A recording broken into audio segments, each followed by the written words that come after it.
It's now 9 p.m. and time for the primetime news. Good evening from wherever you're watching us from. We have quite a comprehensive bulletin for you tonight. But first, let's take a look at the highlights.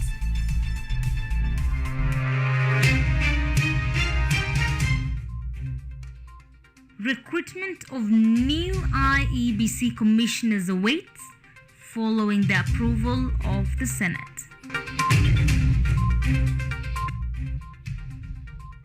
President Ruto launches affordable housing project in Ruiru.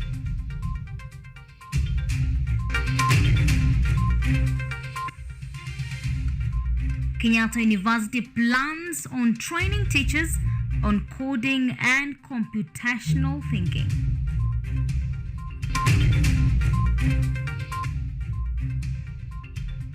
Top 4 reaches Kenyans worth what 22 million others own.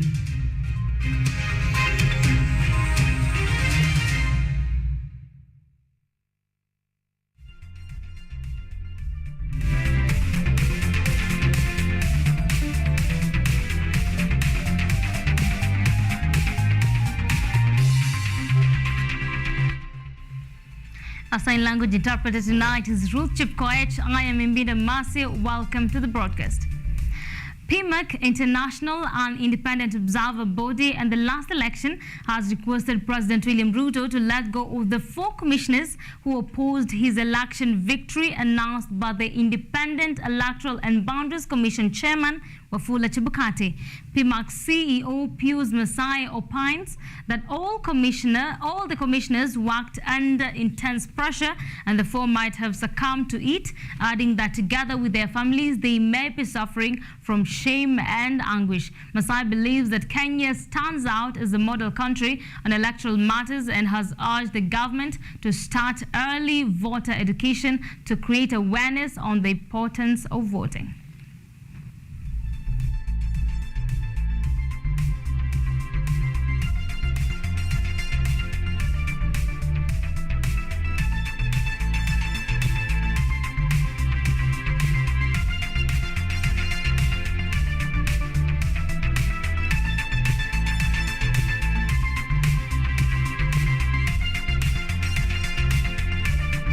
President William Ruto has today in the afternoon launched the affordable housing project in Kiambu County when he presided over the groundbreaking ceremony of affordable housing project in Ruiru.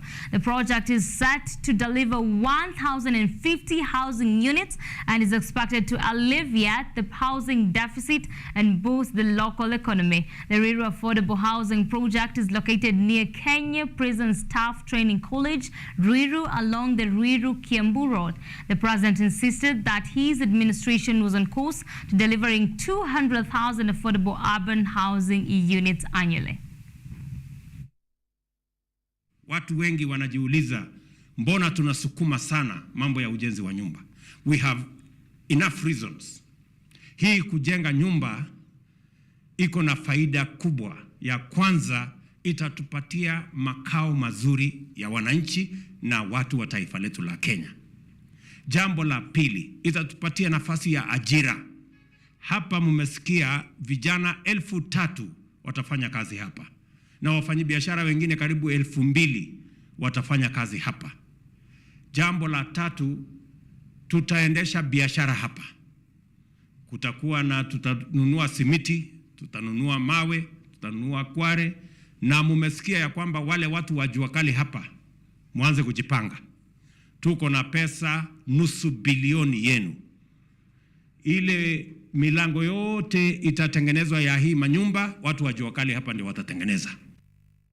Inequality and lack of data for accountability and record keeping are among the challenges blocking the growth of devolution and services delivery in all the 47 counties. Speaking during the County Assembly's Forum and the Constitution and Reform Education Consortium Stakeholders Engagement Forum, County Assembly's Affairs Chairman Joshua Kipsang noted that inclusivity and equality still remains a challenge. Even though the County Assembly Forum is not recognized and anchored in the Constitution, its role in the administration of devolution cannot be underestimated. CAF has been instrumental in the service delivery and a fabric that has continuously provided easiest connection to mashinani through members of county assemblies in all 47 counties through effective network and oversight role.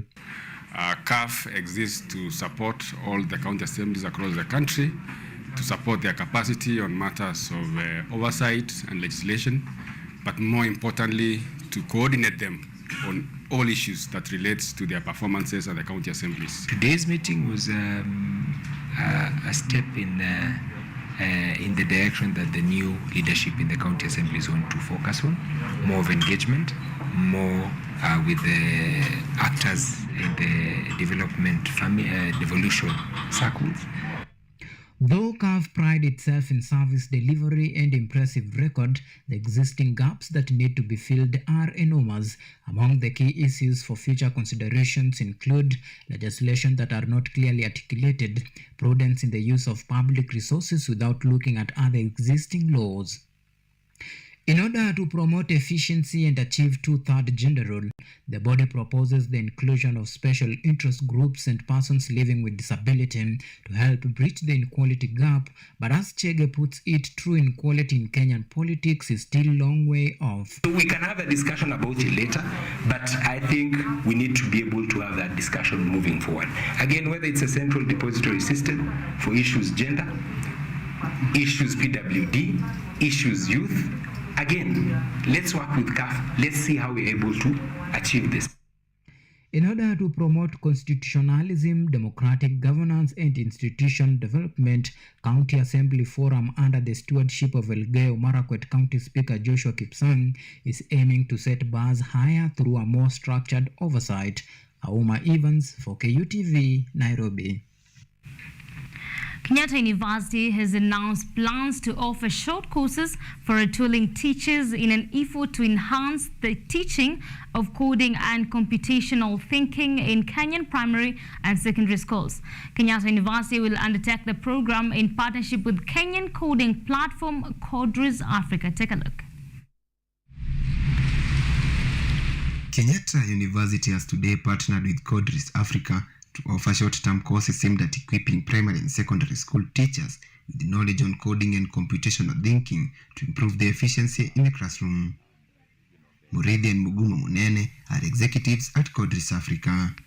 Kenyatta University's partnership with Codris Africa will not only provide teachers with the necessary skills to teach coding in primary and secondary schools in Kenya, but will also help bridge the digital divide between learners in developed and developing nations. And this opens new opportunities for teachers who are already trained and have not had an employment opportunity. So this enhances their marketability. According to Kenyatta University Vice Chancellor, Professor Paul K. Wainaina, the short-term courses will focus on providing knowledge on fundamental concepts of coding, as well as tools and techniques needed to teach it effectively in the classroom. Remember, we started as a teacher's college. So one of the primary roles that we play in Kenyatta University is to train and to educate teachers, specifically for secondary schools and in some cases primary school. The VC says that coding is an important skill that when acquired helps students to become producers, not just consumers in the digital dispensation. We are going to work with the Codri in terms of actually retooling the teachers, being able to actually teach coding at primary school and secondary school. The partnership between Kenyatta University and Codris Africa affirms the start of retooling teachers, with the main topics being covered including curriculum development, assessment and evaluation, and classroom management. And according to Caroline Dorwa, Extensive research was done before the implementation. This will not only be training our teachers and in servicing them, but there will also be a research component. We were very interested in seeing that the program is implemented correctly, but also determining what is the impact. Kenya Institute of Curriculum Development chairperson Elshiba Kimani, on the other hand, termed the initiative as beneficial to KICD as an institution, saying that learners and teachers will have additional skills to compete in the fast-moving world. We also recognize as KICD the role of ICT, because we are talking about equal opportunities. This is a challenge that is also given to us as we prepare the materials. The initiative is part of Kenyatta University's long-standing commitment to providing top-quality education and training to educators in the country as part of its contribution to the continuous enhancement of Kenya's human resource capacity. Edward Nyamo, KUTV. Thank you, Edward, for that story. Now, the draft budget policy statement for the financial year 2023-2024, which was released on Wednesday 18th by Treasury Cabinet Secretary Njuguna Ndung'u, has projected a 3.6 trillion spending plan for the new financial year. According to the budget, Kenya's economy remains resilient even in the challenging times, with an impressive economic performance of 7.5 in 2021. The budget policy statement, which is the first to be drafted under the Kenya Kwanza government, has projected the expected revenue at 2.897 trillion, while the expenditure for the new year has been projected at 3.641 trillion. As part of the economic turnaround full plan, the government will scale up revenue collection effort by KRA to 3 trillion in the financial year 2023-2024 and 4 trillion in the medium term. The budget stipulated measures to be implemented by KRA if the poor target is to be achieved. Among the measures set include the reduction of VAT gap from 38.9% to 19.8%, reduction of corporate income tax from 32% to 30%, and integration of tax system with telecommunication companies, among others. According to the budget, the government plans to set up a national housing fund and cooperative social housing scheme, targeting growth of outstanding mortgages from 30,000 to 1 million. To close the housing gap, it plans to facilitate the delivery of 250,000 houses in a year. As of 21st December 2022, county governments had 131 billion worth of pending bills, with Nairobi leading at 81.77 billion. Measures to ensure the bills don't accumulate have been put in place and affects all counties. In accordance to Section 25 of the Public Finance Management Act, the budget statement policy will be submitted to the Parliament by 15th February, after which the Parliament has 14 days to table and discuss and later pass on a resolution to adopt it with or without amendments. Ruth Wanjiru, KUTV. Surrey Boys Center has said that Gitumi Mwithi will go through his four-year studies at the school without paying school fees. Gitumi, who scored 400 marks in the last KCP, was left half-orphaned after his father was hacked to death on Monday night by 5 suspects over a Landro. The 60-year-old man was preparing to travel to Nairobi from Tharaka-Nithi to pick his son's calling letter, but had no fare. Surrey Center Director Fred Okono has assured that the boy's vacancy is safe and he will only be required to pay for uniform, which is also paid for by sponsored students.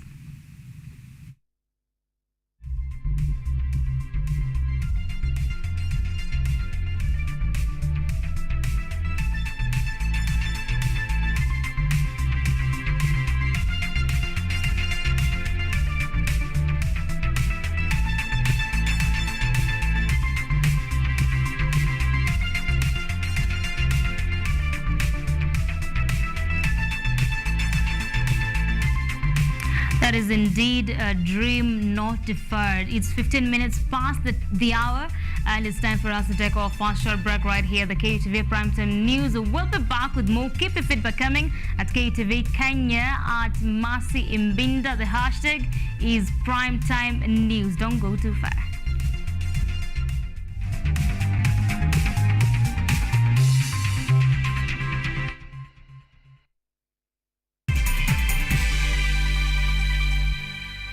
Vera Beauty and Fashion College is focused on being the leading technical and vocational training institute in the region.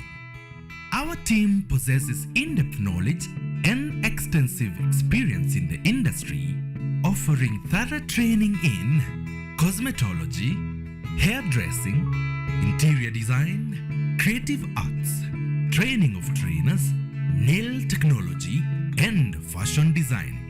With branches in Nairobi, Thika, Meru, Eldoret, and now in Mombasa, our courses ensure that learners are completely equipped with knowledge, competency, and employability skills. Enroll today to be a part of a center of excellence.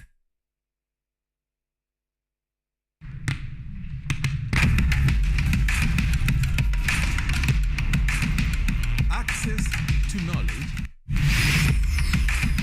solution to unanswered questions.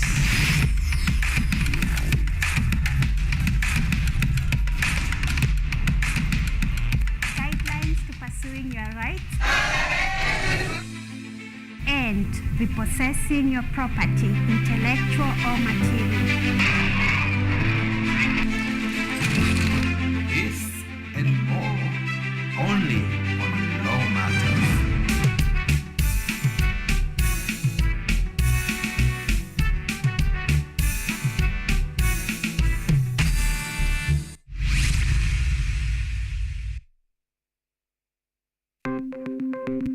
Maelfu na maelfu ya wahamiaji wakiwa na watoto kutoka nchi za Amerika ya Kati wanaendelea kuwasili kwenye mpaka kati ya Marekani na Mexico. The folks are going. Thank you very, very much. I appreciate it. Thank you. Ni habari kutoka pembe zote duniani. Pepopa si vuguvugu. Pepopa ni idea. Tazidi ananyonya, hanyonyi vizuri, anakuwa hayuko comfortable. Jeshi la Jamhuri ya Kidemokrasia ya Kongo linapambana na waasi wa ADF. Kwa sasa wanatoa wito kwa mashirika, makampuni na vilevile vituo vya uchukuzi. Mambo mengi yatakwenda kama yalivyopangwa. Hapa ni kuna mmoja wa viongozi wa chama cha wavuvi katika eneo hili. Zaidi tunajaribu kuwapa chanjo ili ina boost ama inanyanyua kinga ya mwili, ndio inaenda kupelekea kupambana na virusi. Ni Duniani Leo, Jumatatu mpaka Ijumaa, moja kwa moja kutoka VOA Swahili, Washington DC.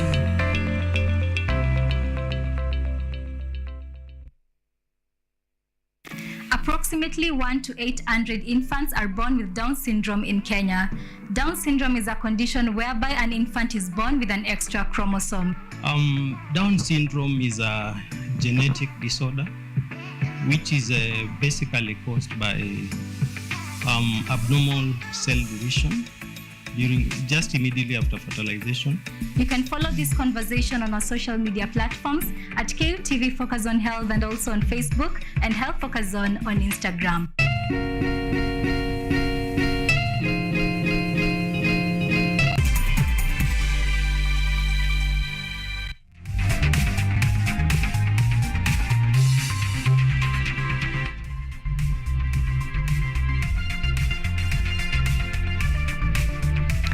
Welcome back. Now, Senate has this evening approved the IEBC Amendment Bill, paving way for recruitment of new IEBC commissioners following the retirement of 3 members, including the chair of the commission of Fula Chebukati and resignation of 3 members of the Cherera 4. The Senate discussed and passed the bill today in a special meeting. Okumu Wadaki now reports. The Senate parliamentarians ceded to a call by the House Speaker Amason Kingi through yesterday's Gazette notice to debate upon the National Assembly IBC Amendment Bill number 49 of 2022. Today, Thursday, for a special sitting that culminated in the approval of the bill without any amendments. Senators, I now do propose the question that the Independent Electoral and Boundaries Commission Amendment Bill, National Assembly Bills number 49 of 2022. Have those members approved by the National Assembly, where you have both majority and minority side? There are procedures laid down by Constitution about how one gets to be nominated as a member of public debate. The debate is that let us create a path, a proper route map, and Mr. Speaker, with those few remarks, I second. The Chair of Justice and Legal Affairs Committee, JLAC, Hilary Sigei, withdrew his proposal that sought to reduce the number of slots given to the Parliamentary Service Commission in the selection panel from 2 to 1 and increase those of the Political Party Liaison Committee, PPLC, to 2 from 1. We are in the Committee of the Whole to discuss the Independent Electoral Boundaries Commission Amendment Bill, National Assembly, number 49 of 2022. And upon consultation with the members of the committee, I would like to withdraw the proposed amendments from the floor of the House. The sitting also brought down the proposal by Senator Catherine Muma that intended to add 1 slot to PPLC and deny PSC a slot. And honorable members, my amendment actually takes into account the conversations we had this morning. I stand to support the amendment as proposed by Senator Muma.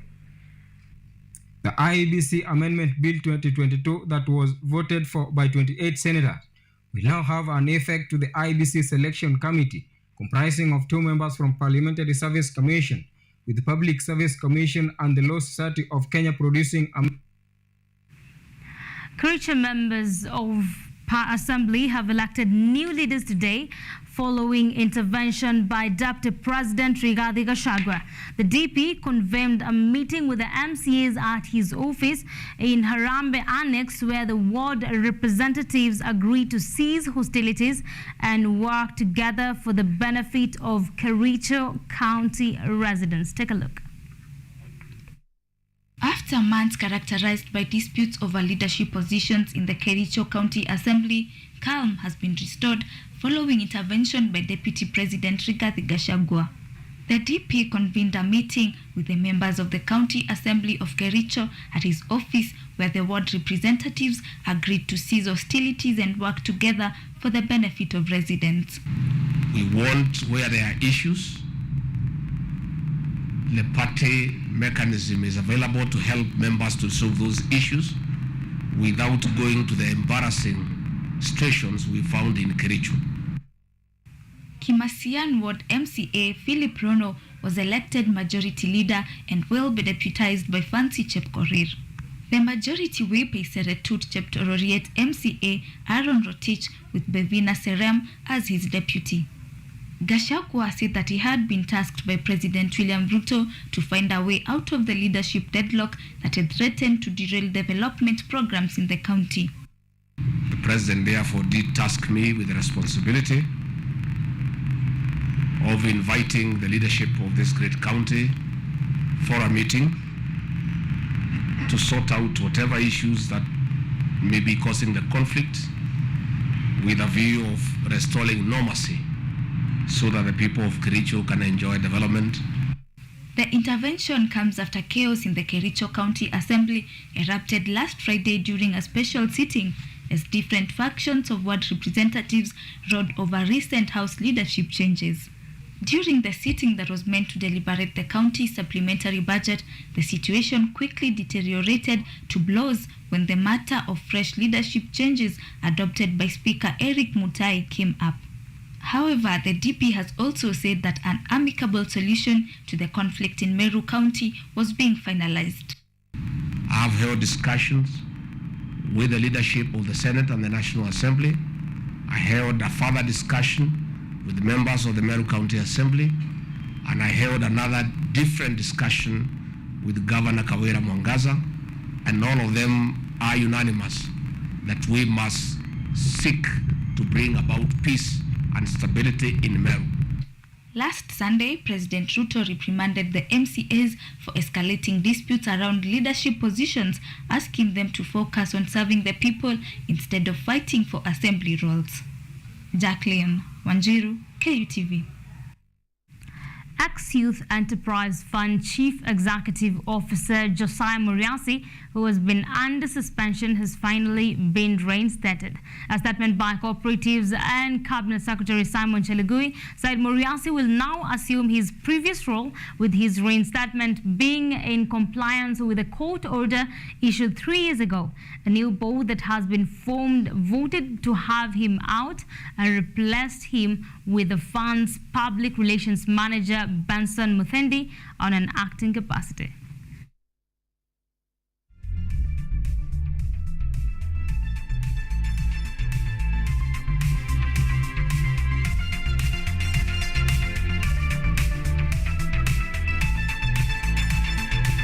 The Supreme Council of Kenya Muslim SUPKEM has endorsed the boy child agenda under the office of Pastor Dorcas Rigathi. Pastor Dorcas met the delegation from Western Kenya, led by SUPKEM and National Chairman Hassan Olenado and SUPKEM Regional Coordinator Western Region Al-Haj Abdi Saleh at her office in Nairobi. The cleric has agreed to partner with her office in driving her agenda items across the Western region and nationally for the benefit of the boy child, orphans, widows and vulnerable populations in the country. Pastor Dorcas said her agenda is aimed at transforming the lives of the most vulnerable populations in the country, regardless of tribe, race, religion or region. The delegation from Western Kenya have had a very good relationship with Her Excellency, where they have discussed about development of objectives of the region and to see how she can make a contribution in ensuring that she reaches out to empower the boy child, as she is actually calling it, and also supporting the poor and vulnerable children and orphans and widows. To me, this is a very exciting opportunity to have a national leader talking about the importance of the boy child. When it comes to vulnerable populations, it goes and traverses color, creed. We have poor everywhere. We have people who are in need everywhere. When it comes to the boy child and the drug abuse, you find it is being abused from the rich families to the poor families to Christians, Hindus, and even the Muslim. And therefore, we have agreed to partner so that we can be able to save our boy child and see the ways and means of how we address these vulnerable populations so that Kenya will be transformed and God will be pleased. For the last 5 years, there has been scarcity of rain in Bere, which has led the small-scale farmers in the semi-arid area to adapt to the climatic change in the area, which forced them to revise some farming formulas applied in their farming. Many Bere farmers are now opting for sorghum farming due to its guaranteed yields. Take a look. Bere North MP Geoffrey Ruku partnered with Pan-African Climate and Justice Alliance together with East Africa Malting Limited Company in conducting a survey within Bere to assess the performance of sorghum farming, which is a major economic activity in the area. The assessment trained its focus on impacts of the scarcity of rain in the last 5 years, negatively affecting farming of cash crops like maize and beans. The MP now roots for the better performing Gadam sorghum. To see how the crop is performing, and it is doing exceedingly well. We were not expecting that this variety of the sorghum is going to do this well within our constituency. Farmers from Siandera in Bere North, tucked in the dry parts of Embu County, have expressed satisfaction with the Gadam sorghum, which they say is more successful compared to other crops. They added that they use the sorghum as food or sell it to help them run their daily activities. Mimi ni mkulima hapa, nimelima sorghum na kulingana na season iliyopita nimevuna vizuri, na sasa natarajia kuvuna mingi sababu nilikuwa nimelima mahindi pale lakini mahindi janisaidia nini, yani unaokoa njaazi sana na unaduba nini njaazi kwa manyumba. Siwezi kurara na njaa nikiwa na mtama, lakini mahindi ya mbua huku kwetu haiwezi, mahindi haikuangi sana. James Kanyi, who works for Pan-Africa Climate and Justice Alliance, a network of more than 1,000 organizations, said the association has mobilized 48 countries in Africa and distributed the seeds and inputs required for farming. Kanyi says Gadam sorghum variety matures in 3.5 months and can do very well with little rainfall. He also says that from 1 acre parcel of land, a farmer is able to get 15 bags of 90 kilograms of sorghum. This is a very, very productive variety of sorghum because we expect mkulima anaweza vuna 15 bags za 90 kgs in 1 acre. That is under very good agronomic conditions, all practices. So bado tutaendelea kusupport wakulima even the subsequent seasons, tutawaendelea kuwasupport. Mbeere North farmers are optimistic that sorghum farming will help change their livelihood and are advising people from areas experiencing scarcity of rain to try the drought-resistant variety. Mutunga Joseph, KUTV, Nairobi. Tabitha Wanja, a young woman from Gimaru village in Embu who was the target of an arson attack, is thankful today for being alive. Her estranged husband, who was out for her blood, set on fire the wrong house, killing all 7 occupants late last year. Wanja now says she will take the stand against Boaz Wanjala to serve justice to the family of the victims. Tabitha Wanja, who hails from Embu East Sub-County, says she broke up with her ex-husband in 2021 and later she remarried. However, her estranged husband Boaz Wanjala Iati was not pleased and decided to get back at her. On the night of October 2nd, 2022, the assailant struck only to miss the target and touch the wrong house. Huyo bwana yake simujui, lakini nasikia anakunjanga huku. Lakini akikunja mimi sikuangi huku. Na kuanga pengine kaparua hivi na nikakunja nikasikia alikuwa huku. Kwa sababu ni munji anajua.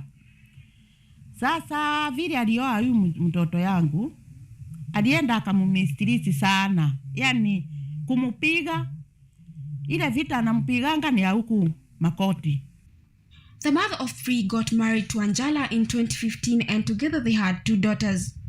However, the marriage got rocky in 2020 with claims of infidelity as well as domestic abuse crept in, forcing her to flee to her parents' home in Embu.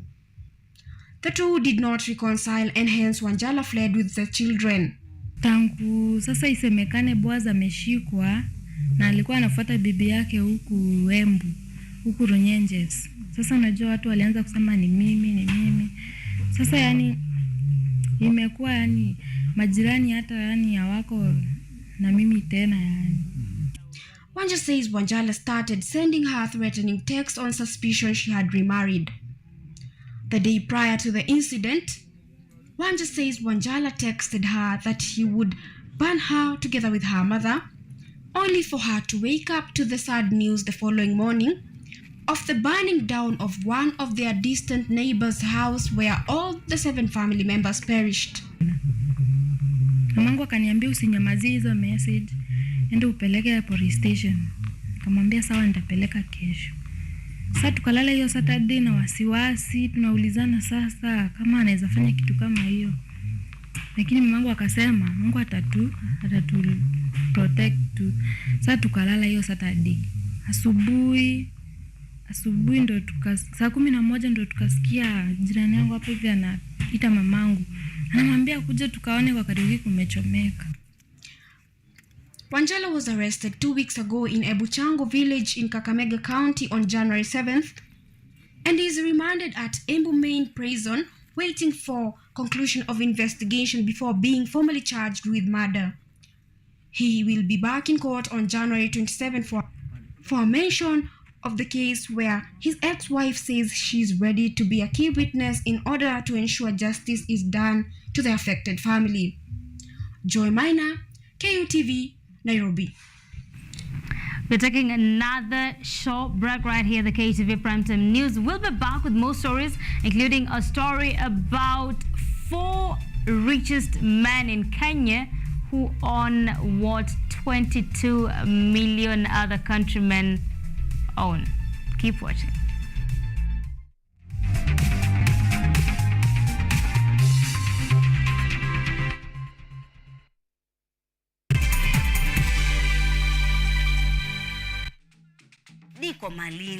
Niko Malindi katika pango ambalo linafahamika kama Mwamnyika. Pango hili, mpenzi mtazamaji, ni pango ambalo ni sehemu ya kihistoria ambayo leo utapata mengi kuhusiana na sehemu hii. Mimi japo nilimiliki muda mwingi uliopita, lakini kuna wengine hawajaingia hapa sababu wanaogopa kwanza. Sasa hizi ni njia tu ambazo zinazunguka kwenye hiyo pango.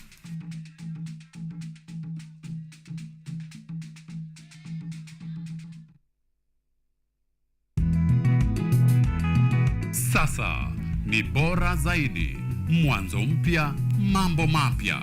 Msimu mwingine wa Boresha Kilimo unakuletea teknolojia ibuka, kilimo mseto, uongezaji thamani.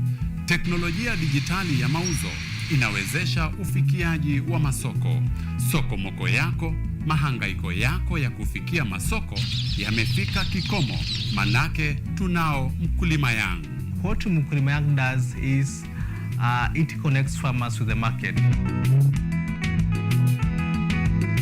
Hii ni Boresha Kilimo kwa ushirikiano na Mkulima Yangu. Atafutaye hachoki na kichoka kesha pata. Kwa makala maalum ya kilimo, ungana nasi kila Jumamosi saa 6:30 kwenye kipindi ukipendacho Boresha Kilimo. Technology, science, innovation, ICT and research. These are the ingredients upon which the solutions to the 21st century problems are founded. In a world that is rapidly changing, it's all hands on deck to ensure a balance in all fields of life.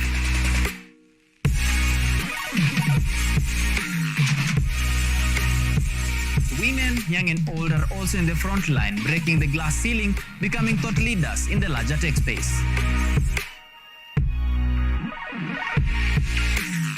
Not forgetting other societies marginalized. And when the tech Avengers come together, we inch closer to a much safer, efficient, and sustainable world. What we view as a norm in today's advanced world was just an idea, and for nostalgic reasons, we trace back to the iconic days to bring you the retro tech. On Technovation Show, we encapsulate all the pillars of the 4th Industrial Revolution, decoded in a language, all for one for all. Every Monday at 8:30 as we push the mantra, keep learning something new each and every day. Only on KUTV, a new experience.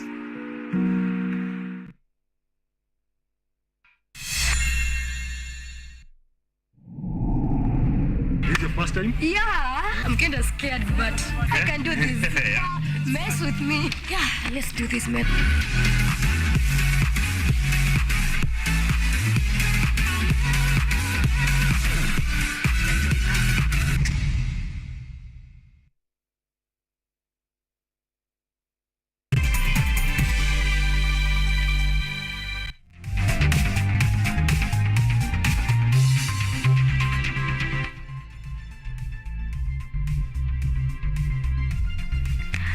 Welcome back. Kenyatta University Vice Chancellor Professor Paul Wainaina asked today he joined the other members of the administration and officials from the School of Creative Arts, Film and Media Studies in a drama and film trophies handing over ceremony. Kenyatta University students have produced award-winning programs which have seen the school triumph over other institutions in various competitions. Take a look. Professor Paul Wainaina has congratulated the students who took part in various categories of competitions for both films and drama. He has also commended lecturers who took part in training students who participated in the competitions to bring the school glory. Is it because there are no challenges, no competition? Why have we been able to maintain these trophies, the quality of what we do? And I think it's almost like a culture for us. While taking pride in Kenyatta University being a top institution in the country, the Vice-Chancellor has challenged students to follow their passion. He has promised that the management is always willing to offer support. The university will keep on appreciating you in whatever way we are able to do that. Wainaina has called upon the government to fund all the fields of academics in higher learning institutions. He says that government has put more emphasis on science-related fields and that it is time for other fields, including media, to be given priority. When we are asking for the government to fund our programs, we are always thinking about the sciences. In fact, we are told the science students, the science programs must be given more money. Professor John Mugubi, who is the drum and field patron, has said that the school has provided a fairly competitive environment for students in their role of production. He says that the students who participate in various program production are drawn from several schools within the institution and not just the media school. Mugubi says that Kenyatta University has triumphed over other institutions in various competitions. Joseph Kiss, KUTV. Congratulations to the creative minds from the School of Creative and Performing Arts of Kenyatta University. Now, Oxfam, a global institution working to alleviate poverty, has found that the top 4 wealthiest Kenyans now cumulatively own an approximate of 333 billion Kenyan shillings. This means that the 4 are worth more than 22 million Kenyans combined as the gap between the rich and poor widens. According to Oxfam's Kenya Country Director, Dr. John Kitui, the rich have continued to amass more wealth due to lower taxes on the richest Kenyans, resulting from tax breaks, incentives, and sometimes evasion of taxes, while poor Kenyans contend with unfairly higher taxes. Another Oxfam report released in January last year named former President Uhuru Kenyatta, Samir Naushad Mirali, Bimji Deparsha, and Jaswinder Singh Bedi as the top 4 richest Kenyans, cumulatively worth about 311 billion shillings at the time.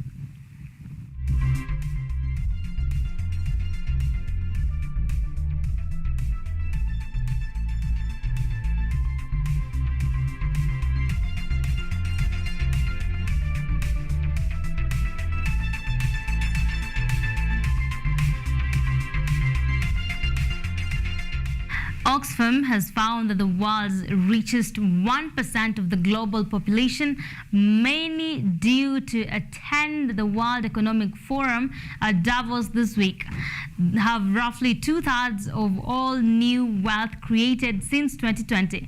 The charity asserts the source of that wealth is partly government's money pumped into the global economy to tackle the coronavirus. Oxfam calls for windfall taxes imposed on energy companies to be extended to food companies making big profits. Hundreds of billionaires, dozens of government ministers and central bank governors are due to attend the World Economic Forum in Davos this week, seen as a get-together for the global super-rich. And the charity Oxfam says they are getting richer. Davos is back in January. The Festival of Wealth is back. And we're bringing alarming new findings which show that, the 1%, the richest 1% in the world, have grabbed nearly 2/3 of all new wealth created since 2020. Oxfam says the source of that wealth is partly government money. Guardrails of progressive taxation in the economy, the ultra-wealthy were really able to line their pockets. Oxfam calculates that at least 1.7 billion workers now live in countries where inflation is outpacing wages, meaning people are getting poorer. However, the wealth of billionaires has surged as inflation drives up food and energy prices. We were able to show how 95 food and energy corporations have actually been able to double their profits in 2022. Oxfam is calling for windfall taxes imposed on energy companies to be extended to food companies making big profits. It also wants a tax of up to 5% on the world's multi-millionaires and billionaires. Extreme inequality is not inevitable, and a strategic precondition to a more equal world is taxing the ultra-wealthy. This isn't about nurses, teachers, the middle class. This is really about those at the very top, ensuring that they're paying far fairer taxes. The organisers of the World Economic Forum insist the meeting does benefit everyone. So much is at stake. We really need to find solutions on the wars and conflicts, but we also have to secure that we don't go into a recession and we have 10 years of low growth as we had in the 1970s. That is at stake, and we need all the stakeholders to be part of working towards a safer and more inclusive, growing global economy. The World Bank warned in October that progress in tackling extreme poverty has ground to a halt amid soaring inflation and slowing economic growth. Henry Ridgewell for VOA News, London. Kenya's Health Ministry says sex education digital services launched to help rein the country's teenage pregnancy problem have attracted more than 5,000 youths. Nena na Binti, which means speak with a sister in Swahili, gives information and counseling on reproductive health by mobile application and a toll-free number to Kenyan teenagers who have the world's third highest rate of pregnancy. VOA's Victoria Munga worked on this story, and here is her report. Kenya's recent national data shows that 1 in 5 teenager girls is a mother by the age of 19. The country ranks third worldwide in teenage pregnancy. 8 groups are trying to help by providing sex education digitally. One mobile application called Nena na Binti, which means speak with a sister in Swahili, provides teenagers extensive information on reproduction health and direct interaction with professionals and counselors remotely. It also provides a phone number for app users. Janet Awino is among at least 5,000 young people using the platforms, especially for family planning education. I speak with a person that I cannot see, and that helps me be open. You can't speak with just anyone. Some people can't keep secrets. Virginia Mushira, a mother of 1, says she could have benefited from the reproductive information such apps provide. My mom and dad were not the type to teach me about these things. We would meet at the table to eat, and everyone goes their own way. They would talk about other things, but not about reproduction. They wouldn't tell me. A September 2022 study by Kenya's Ministry of Health found that a lack of information on reproductive health contributed to a surge in teenage pregnancies. Experts say many teens are afraid to speak with their family about sex and reproduction, and having access to such information can go a long way to remedy this.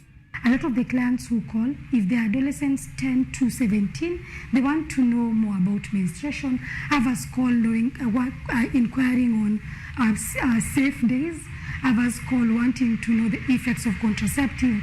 State authorities say they're training young people in communities to assist in programs that benefit young mothers.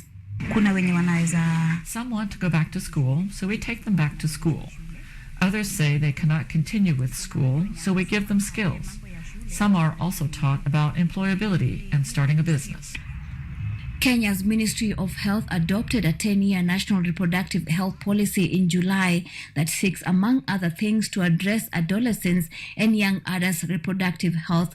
Authorities hope that such initiatives as Nena na Binti will boost efforts to control teenage pregnancies in the coming years. Victoria Amunga for VOA News, Nairobi. Many more violent incidents linked to extremist groups occurred in Benin's north last year than the government has officially acknowledged. A recent report found the country has become the new frontline in the Sahel conflict. In Natitingo, in northern Benin, VOA reporter Henry Wilkins met witnesses to attacks. Violence linked to Al-Qaeda and the Islamic State group is spilling over the border from Burkina Faso into northern Benin. A resident from a village further north, who asked that his identity be protected to avoid reprisals from authorities, said he lives in fear. Concerning security in my village, the atmosphere is not been the same for some time. We are all afraid because of what we hear. While terrorists have not yet come to his village, for other residents of the border area, terrorist violence spilling over from Burkina Faso, Niger and Mali, as this video from social media purports to show, is already a fact of life. This man, who also asked that his identity be protected from authorities, says a group of terrorists were passing through his village and sought refuge in a woman's home. When she arrived back from the market and asked them to leave, they killed her. They hit her because she started screaming and was scared when she saw their guns. She was told to be quiet, and they ended up killing her. Analysts say that extremist violence spreading from Burkina Faso into Western African coastal states like Benin, Togo, Ghana and Ivory Coast is the next stage in the Sahel conflict. Benin appears to be being singled out, with more militant attacks in the second half of 2022 than other coastal nations, according to data from the Armed Conflict Location and Event Data Project. Asked whether the government has done enough to stop the spread of violence, one expert said, I personally think that little has been done. The Beninese authorities may have been guilty of a blind wait-and-see attitude that cannot be explained, because we could have imagined that this situation could degenerate and expand to the point of spilling over to the coastal borders, which is unfortunately what is happening. The Beninese government has sent large numbers of troops to the north to shore up security and accompany militarized rangers in Penjari National Park, who have also been hit by terror attacks. Analysts say the military response is having an impact, but a recent report by the Clingendale Institute, a Netherlands-based think tank, found many more violent incidents occurred in Benin's north last year than the government has officially acknowledged. In 2022, one European journalist and several Beninese journalists were arrested while attempting to report on terrorism in the north.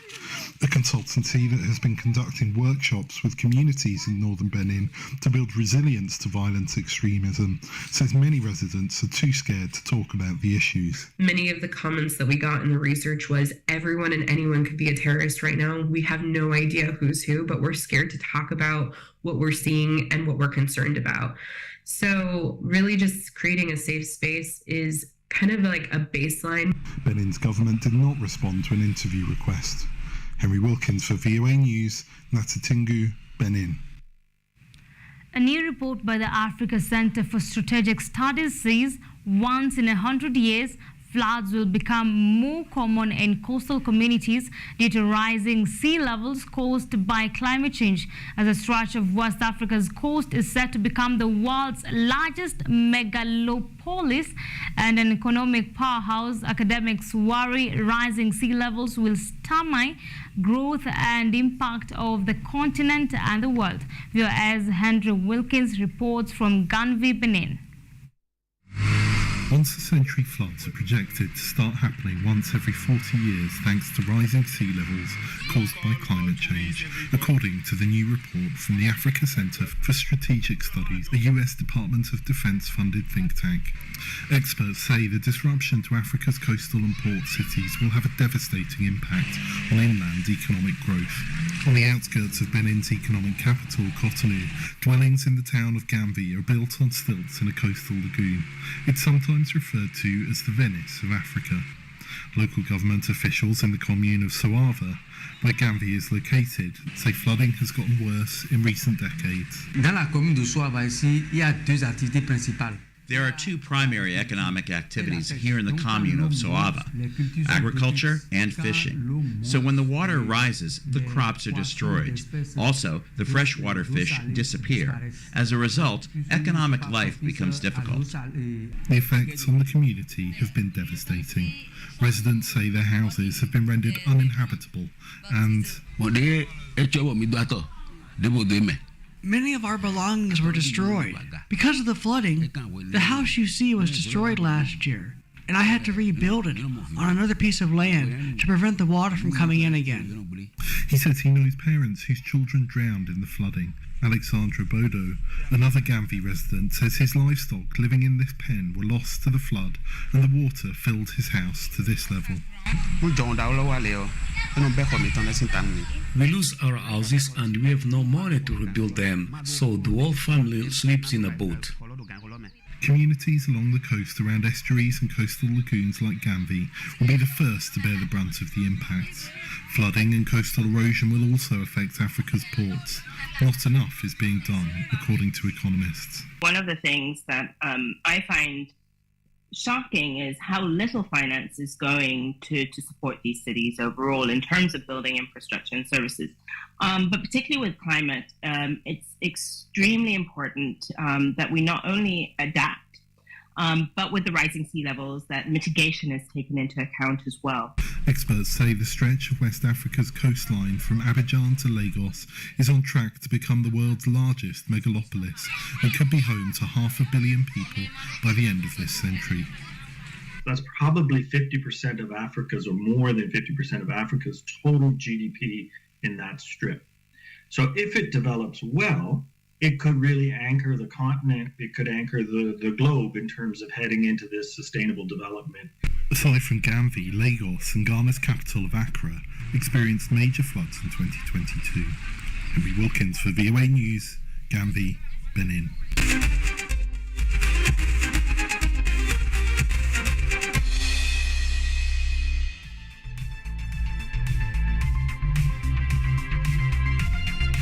Let's get sporty. Nzoia Sugar FC have climbed to the top of the FKF Premier League table with 21 points after thrashing Wazito FC 4-0 in a midweek league match played at the Sudi Stadium. Joseph Mwangi was the star for the Millers after notching a hat-trick with splendid efforts in the 8th, 21st and 28th minute before Hassan Badger hammered the final nail into Wazito's casket in the 35th minute. Salim Babu, Nzoia's Sugar head coach, has urged his players to continue with a good performance that will give them an early advantage in the FKF Premier League this season.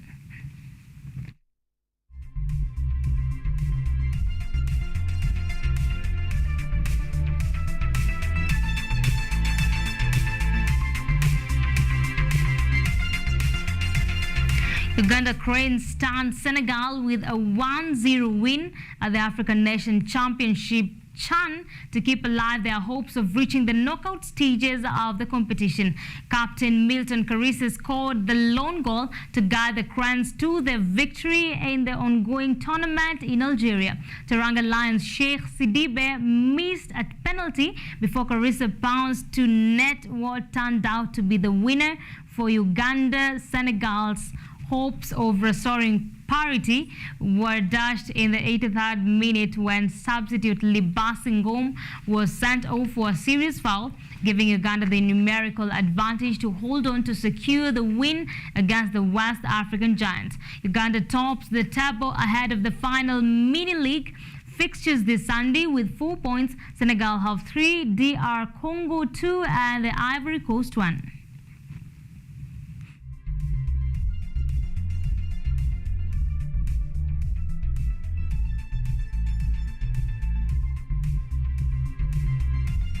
Reigning African club champions KCB have unveiled 4 new players as they prepare for the Kenya Volleyball Federation KVF League playoffs this weekend. Faith Cherotich, Elizabeth Mariana and Pauline Chemutai joined KCB from Kwantanze Secondary School as Juliana Namutira was snapped from KDF. The club's technical director Paul Bitok, who doubles up as the national team coach, received the players in a contract signing ceremony held at the Moi Stadium, Kasarani Indo Arena, Nairobi. The 3 players joining from Kwantanze are below 20 and are tipped to inject new energy into the team as they look to win this season's title. KCB will begin their playoffs campaign against DCI on Friday afternoon before facing Kenya Prisons on Saturday and battle Kenya Pipeline on Sunday.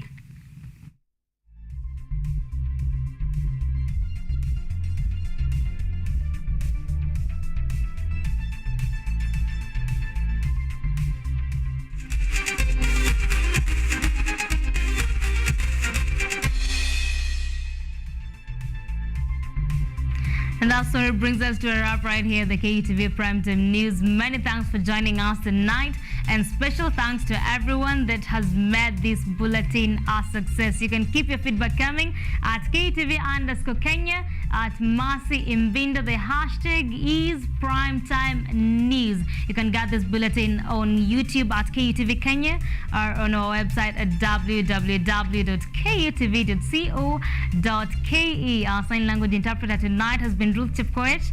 I am IMBINDA Mercy. Have a good night.